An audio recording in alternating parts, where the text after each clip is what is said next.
Good evening, viewers, and welcome to today's edition of the news. First, let's take a look at the headlines. India and ASEAN share common vision in ensuring peace, prosperity and stability in region, says Vice President Dhankar.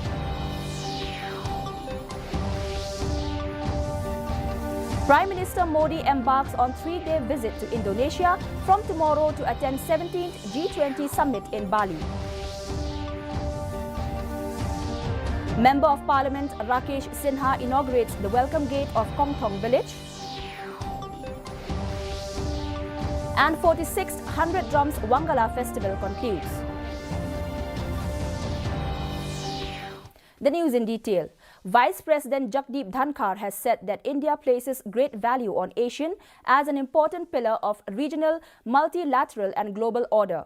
Addressing the 19th ASEAN-India Summit in Phnom Penh, Cambodia yesterday, Dhankar said India supports the centrality of ASEAN in the evolving architecture in the Indo-Pacific. The Vice President said the cultural, economic and civilizational ties that have existed between India and Southeast Asia from time immemorial provided the foundation to build a strong relationship in the modern times, from a central partnership in 1992 to a comprehensive strategic partner in 2022. Prime Minister Narendra Modi will be on a three-day visit to Indonesia from tomorrow to attend the 17th G20 summit in Bali, Indonesia.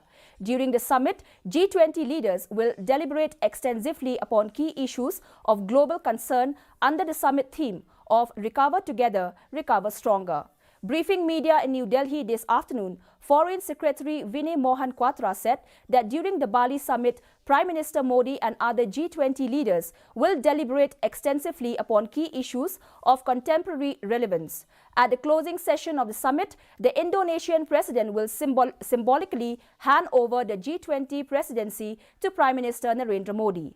India will formally assume the G20 presidency from 1st December 2022. That the Troika would consist of 3 developing countries and emerging economies in a row.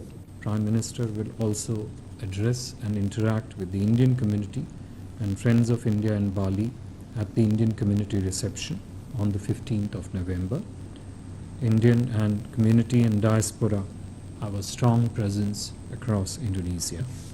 Prime Minister would depart Bali on 16th November 2022. Member of Parliament Rakesh Sinha on Saturday inaugurated the welcome gate of Compton village, popularly known as the Whistling Village of Meghalaya. The gate is dedicated to freedom fighter Uthirat Singh and was built by Charity of the People.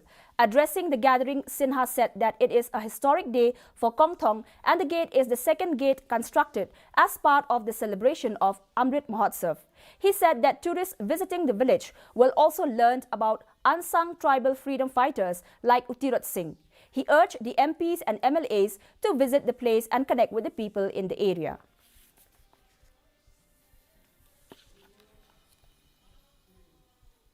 "100 Drums Wangala Festivals of 2022 concluded yesterday, in which Chief Minister of Meghalaya Conrad K. Sangma graced the occasion as the chief guest and Numal Momin, Deputy Speaker of Assam Legislative Assembly, as the guest of honour.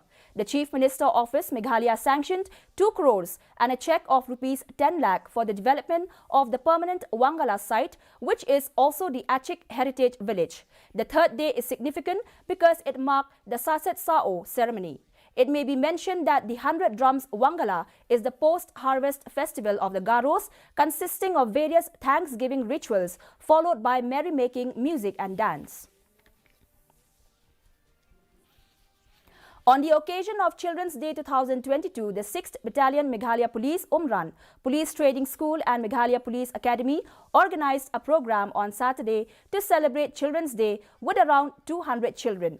The celebration was organized in collaboration with the Meghalaya State Legal Services Authority and Faith Foundation Shillong with a theme Back to School, Safety and Security.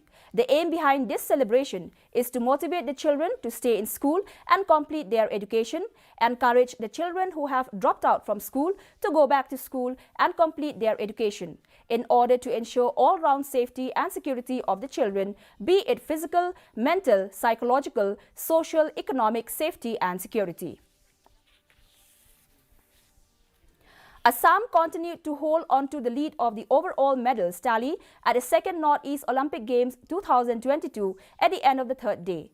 Assam had accumulated 17 gold, 11 silver and 9 bronze medals, putting them ahead of 2018 overall champions Manipur, who currently have 11 gold, 12 silver and 13 bronze. Arunachal Pradesh lie in third with 7 gold, 6 silver and 4 bronze, with Mizoram fourth with 4 gold, 4 silver and 8 bronze. Next are host Meghalaya, who have 1 gold, 5 silver and 9 bronze medals. Nagaland also have 1 gold but are behind Meghalaya as they have 0 silver and 4 bronze. Sikkim is in 7th place with 3 silver and 8 bronze, followed by Tripura, who have 8 bronze medals. And now for the weather report. Maximum temperature 19.2 degrees Celsius and a minimum temperature 10.4 degrees Celsius. Relative humidity in the morning was 76% and in the evening was 95%. Forecast: dry weather with shallow to moderate fog is very likely. Our news bulletin is also available live on our YouTube channel, Instagram and Twitter. In addition to watching on television, viewers may visit the DD News Shillong YouTube channel to tune in to our daily bulletin. Before we wind up the headlines once again. India and ASEAN share common vision in ensuring peace, prosperity and stability in region, says Vice President Dhankar.